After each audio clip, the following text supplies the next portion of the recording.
Mm-hmm. You didn't hear me at all, did you? No. Nope. Gotta talk. What about now?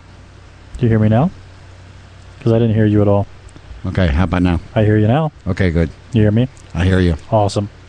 Okay, let's try this again. All right. All right, here we go. Not even hot.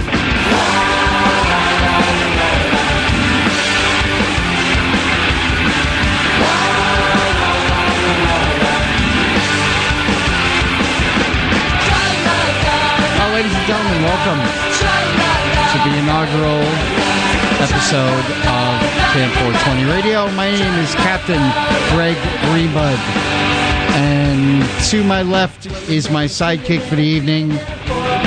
Welcome. I'm Cody, and I'm Patches Houlihan. Yes, it's Cody Patches Houlihan. And you are listening to Camp 420 Radio. We're going to be talking about all things cannabis culture, cannabis politics, cannabis comedy.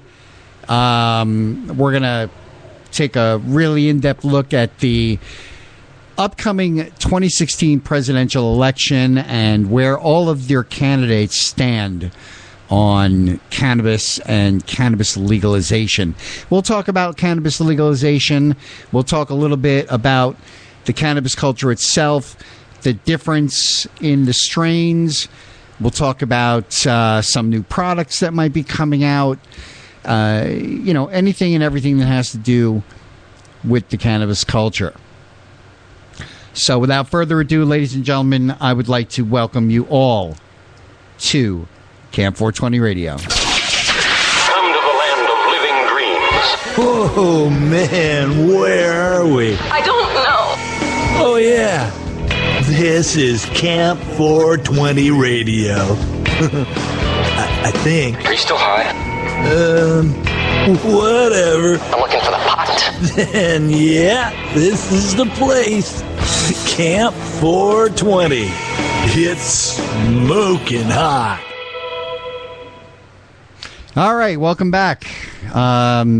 Again, this is our first test episode of Camp 420 Radio. Have you heard, Cody, about Morgan Freeman, who just came out and basically read the Republicans the Riot Act on why cannabis should be legalized? Yeah, I was reading the article on Huffington Post earlier, and he kind of lost his mind a little bit. He just was not very politically correct on the subject. He was like, smoke it, eat it, snort it, whatever you got to do. Right. It helps people in a lot of ways, and he's never been one to really put things gently, and I think this is a subject that really needs to stop being pussyfooted around.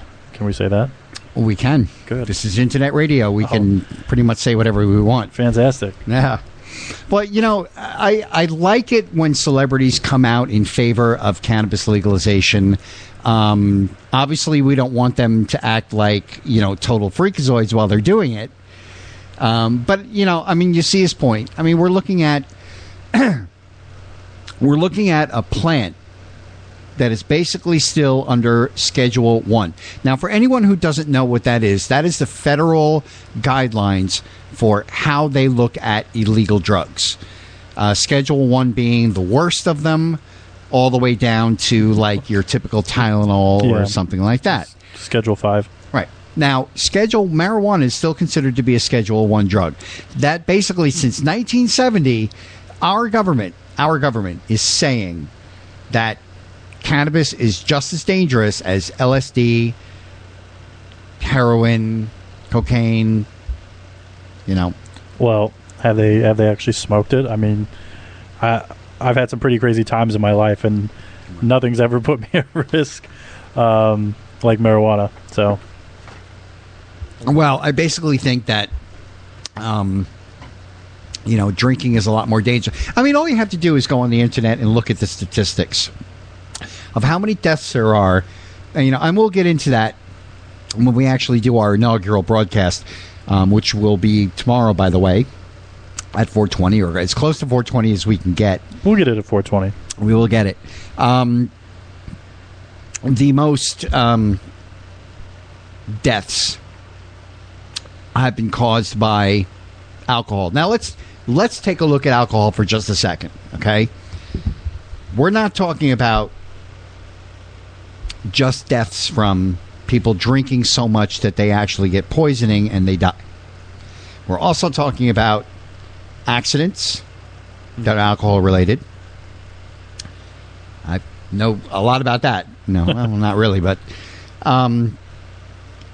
deaths by violence that's alcohol fueled, whether it's domestic violence, violence at sports games, violence basically anywhere that alcohol happens to be present. Somebody's going to get into a fight, somebody's going to get hurt, or somebody's going to get into an accident.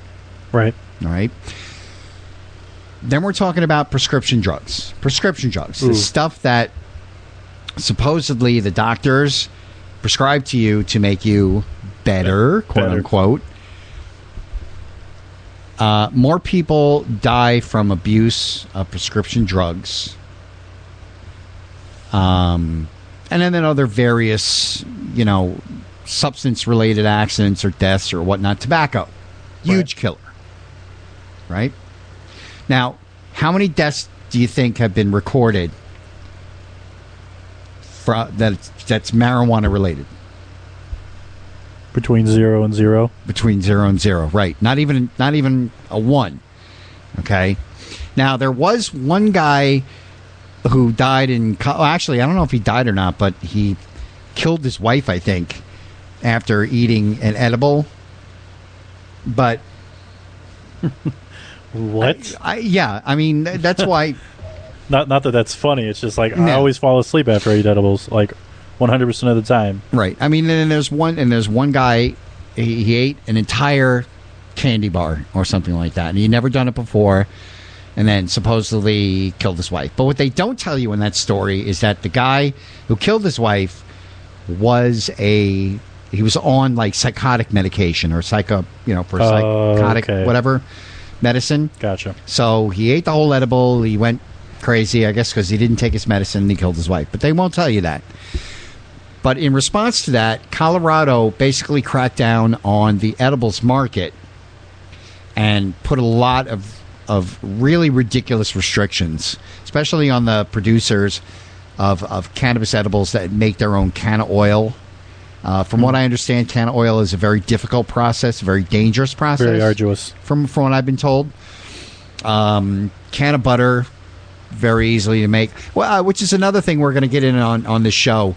Every day, every program, that is, because obviously we can't do this every day. Yet. Exactly. We're also going to be talking about recipes. We're going to give you a recipe that's a cannabis-infused recipe. Oh, yes. Okay. And I want to give a shout-out in particular to one particular website where you can find a lot of great information. It's called thestonerscookbook.com. Okay, folks, write that down, stonerscookbook.com. Also want to give a shout-out to a couple other websites, weedmaps.com. If you're looking for a dispensary in your area, I obviously would be talking about Washington State, Arizona, or Colorado. You can get a list of dispensaries. What about California? California. Oh, okay. Weedmaps.com or leaffly.com. Not so much LeafFly, but weedmaps.com. Well, actually, LeafFly also. There are education sections where if you really wanted to learn about a cannabis strain, the differences between the strains, very basically, we could tell you that an indica is going to be more of a body high. So you smoke or ingest an indica, it's going to put you to sleep. If you have trouble sleeping, indica is the best way to go. Sativa, on the other hand, is going to be more of a head high. It's not going to affect your entire body like an indica would. A lot of creativity happens under a sativa high. So a lot of the artists, a lot of the musicians that come up with some really good stuff, they're smoking their sativas, because it doesn't knock them out like an indica does. And you have some hybrid strains. One of the strains that I had the pleasure of trying, and I actually still have it, is called Blueberry Headband. And it's an indica hybrid. And I will tell you that it does help me sleep. Is that the stuff I tried when we were in Colorado? Maybe.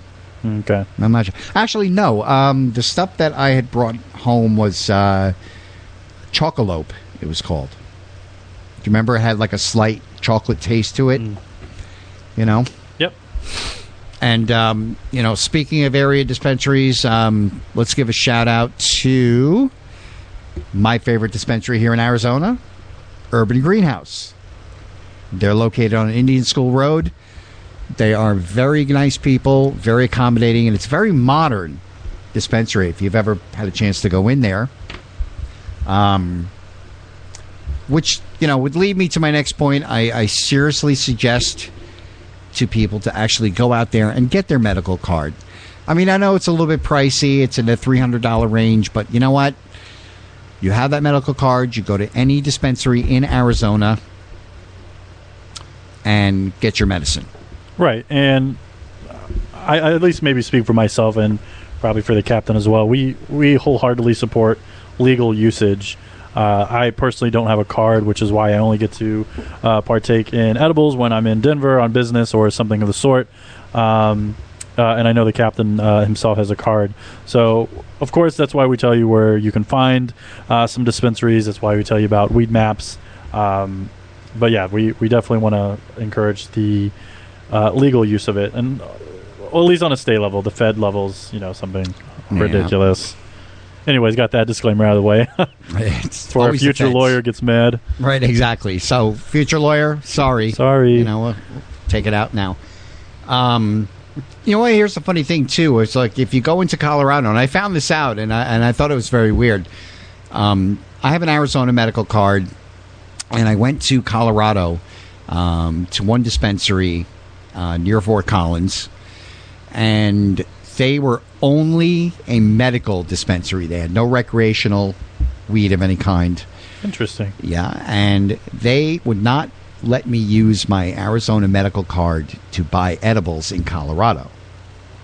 You have to have a Colorado medical card to be able to buy edibles. Recreational, all you have to have is a driver's license. You're over 21, whatever, ID. But you can't buy edibles unless you have a Colorado card. Now, oddly enough, Arizona allows Colorado medical cards in their dispensaries. But it's not the other way around. And hopefully they will change that, soon. Because I like Colorado. I like going to Colorado. Me too. It's gorgeous. Those Rocky Mountain peaks, with the snow-covered peaks and everything. Gorgeous. It looks even better when you're high. Well, as a fat guy, I try to avoid mountains when I can, but the pictures of them on the internet are pretty nice. Yes. Yeah, I'll give you that. All right. Now, let's... I don't have the sound effects set up yet for this, but I'm going to. I'm going to give a donkey's ass kiss, for lack of a better explanation, to one of my favorite not politicians out there in the cannabis culture, and that would be Fat Bastard himself. You know who I'm talking about, right? There's a lot of fat bastards out there. No, I'm talking about one particular fat bastard that has to do with the cannabis culture. Trump? No, we're talking about Chris Christie. Oh. Now, if I had a boo effect, it'd be in there. Boo. Now, this is a guy who obviously is running for president. He's one of the Republican candidates for president. This asshat, for lack of a better word, has said that if he became president, which he never will, so I'm okay with that, has said that if he became president, he would enforce federal law. He would go after the states that have legalized marijuana for either recreational or medical use as president. Because, he's one of the ones that perpetuates the whole myth that marijuana is a gateway